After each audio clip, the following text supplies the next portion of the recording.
Email marketing is one of the oldest channels of digital communication with consumers and potential consumers. According to different sources, the first email campaign was sent back in 1978, and after all these years, it's still being used by millions of companies. Why? Because it can be very effective. Depending on the database of recipients and copy of your email, you can expect that 1 in 4 people will open your message, and it will be one-to-one communication. You will have full attention, although usually for a very short period. Over time, email marketing evolved tremendously. It used to be ugly looking with a lot of manual work required.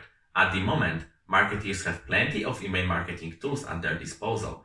With them, you can create attractive messages in a blink of an eye with simple to use drag and drop solutions. You can automate the sending process to save time and reach more people.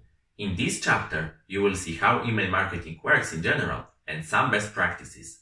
Then, we will dive straight into one of the email marketing tools and create some example campaign. Maybe email marketing is old, but it's definitely not rusty. Let's get started.